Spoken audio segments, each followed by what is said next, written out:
About 5 months ago, I received an email that basically said, "Thank you for applying to TEDx, but unfortunately," and if you have ever received one of those emails, your eyes stop reading after the word unfortunately. And honestly, getting rejected in grade 9, fair enough. I was 14. I thought confidence counted as qualifications. But now, 2 years later, I still didn't make it. Wow, that hurts a little.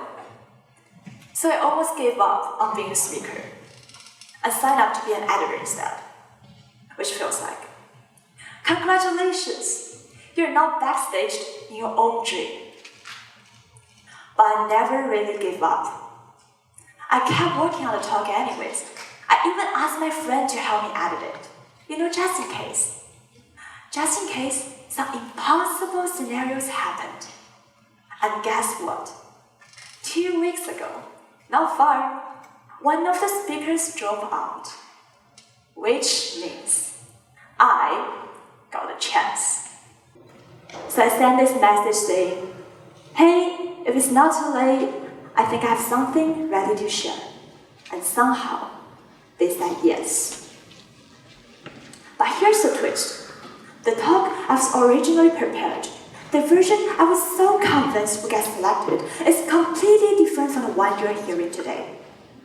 So this talk only exists because something didn't go according to plan.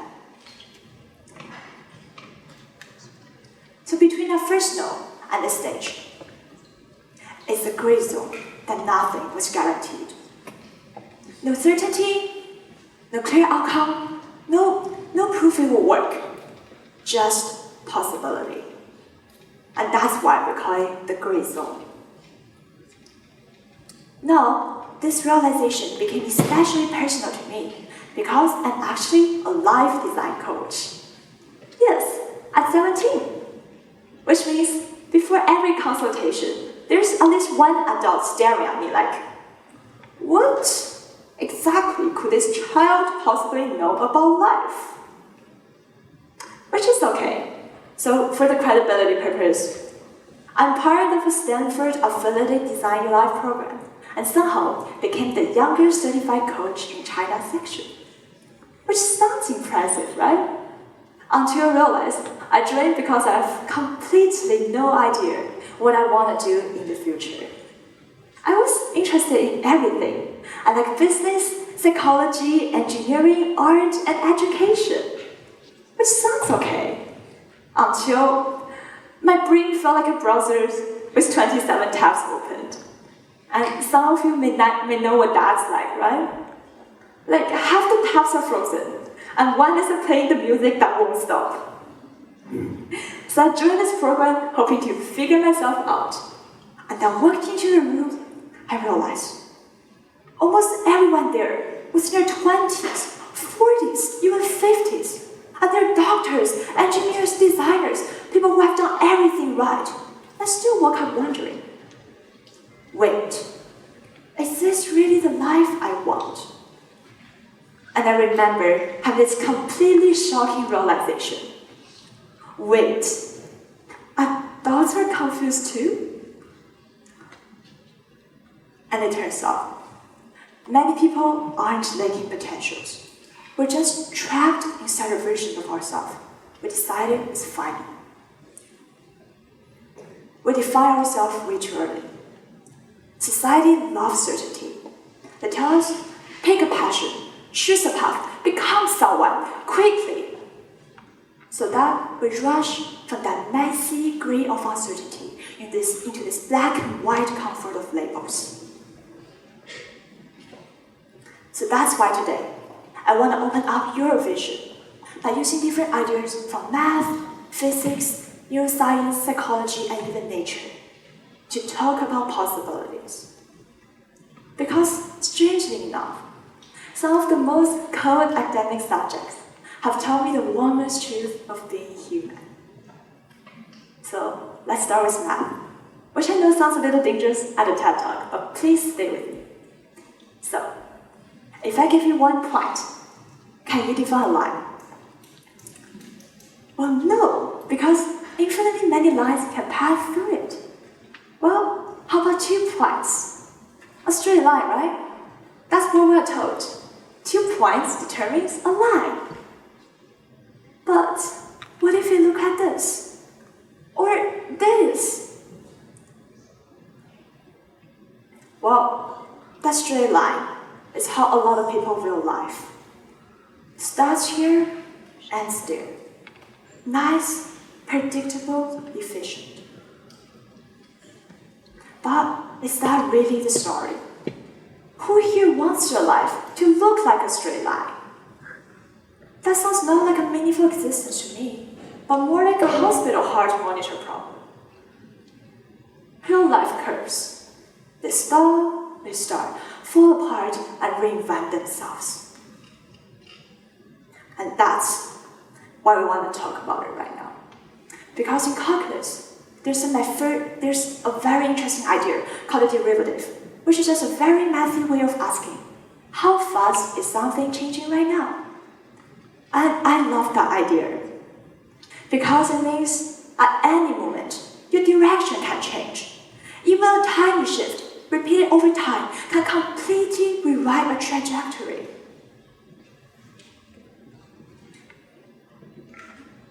Now, possibilities don't end, just like pi never ends. This universe seems strangely committed to the idea that things are bigger than they first appear to be. So what exactly lives inside the screen? Physics gives us a surprisingly beautiful metaphor. And don't worry, this is the only time a TED Talk may compare you to an electron. In classical physics, people believe everything can be measured precisely. Time, speed, directions. Then quantum mechanics show up and basically humbled everyone. Because before an electron is being observed, no one can actually tell where exactly it is. It exists as a possibility. Many possible states at once. And no, I'm not saying you are literally an electron. But emotionally, isn't that being human feel like sometimes? Before you define yourselves, you exist as a possibility. Yet, we rush to set that possibility in stone. I'm introvert. I'm not creative. I'm a failure. Well, those feelings feel true sometimes. But what if they're not the final truth? What if they're not the full story? What if you're also brave, you're also curious, also tender, also still becoming? The moment you decide to use one label to define your entire identities, you collapse all of your possibilities into one single point, and then you observe yourself. But accidentally lock yourself inside the box.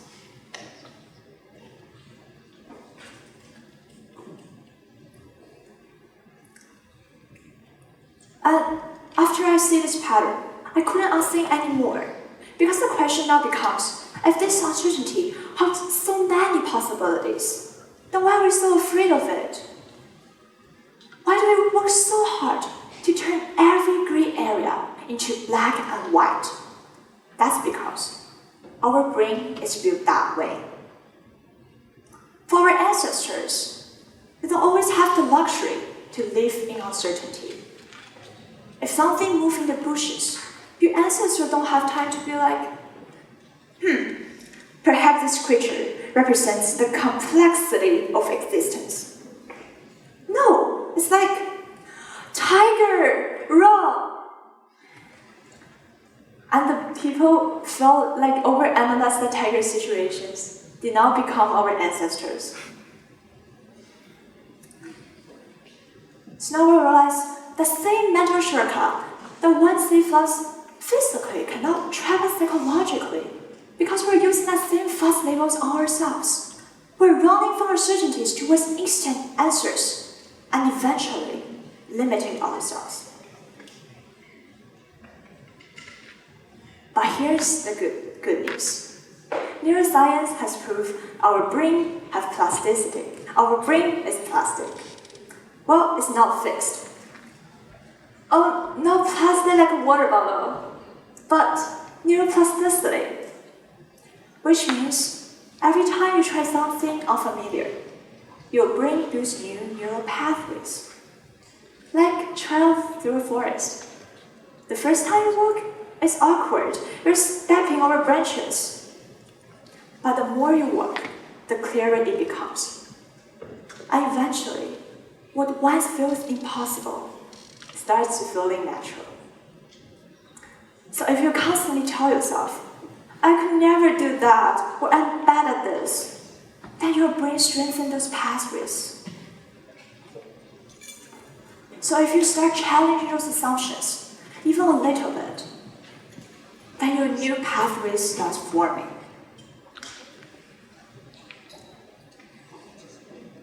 So today, if we change how we view the fix of our brain, then we can view a lot of things different as well. For example, how we see others. They're also not a constant. They start to become a variable. In psychology, true complexity means we do not reduce people to good or bad, right or wrong. We begin to see history, contradiction, shadow and light in the same person. Now, the older I get, the more I realize our human beings are walking contradictions. So if you're one, don't worry, because I'm also one. Nature tells the same story. Ecologists call it the edge effect. It's a place where two ecosystems meet. Forests and grasslands, rivers and oceans. These in-between spaces are often the most alive, most diverse, and most fertile. Our human life works the same way. Look around you, and you will find the most vibrant people are not always the ones who can fit neatly into one single category. There are people who are willing to exist in between. For example, the physician who became an artist, the snowboarding athletes who are going to Stanford, or honestly, the 17-year-old life design coach standing on a TEDx stage talking about quantum physics. The most meaningful part of your life is always the combination of the infinite versions of you. They never come from one single version. They're made up of the version of you who failed, the version of you who changed directions, the version of you who thinks something is very useless and unimportant, but years later, it became the exact thing that mattered the most to you. And this happens constantly in coaching. I once spoke with someone who thought she has wasted years of her life as a cleaner while learning psychology, and later ended up launching a super successful business teaching people how to self-study. Those separate experiences, since very useless and not connected on the surface, became the exact combination to define who she was. So that's probably why philosopher James Carr says there's two kinds of games. Finite games, play to win, and infinite games, play to continue playing. Which game are you playing? And which game would you play? If your life is an infinite game, then what you call failure is not the end of the story. It's just a movement, a fluctuation, a data point. As long as you're still here, still learning, still feeling, still becoming, your life is not over.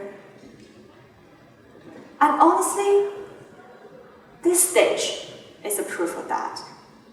Because if I have decided too early that I wasn't good enough, I would have never this version of me would never have existed. But instead, I decide to stay in the grave a little longer, long enough for the possibility to change shape. So today, we bring everything together, from math, physics, neuroscience, psychology, and nature. We arrived at one simple truth: that the most extraordinary part of your life will never come from what you're letting know. They live in the grave. So today, step into the grave, not to escape answers, but step into it, because that's where answers are still being born. Now I challenge you to look slower, look deeper, and look greater. And you will find everything you're looking for has been there waiting you all along.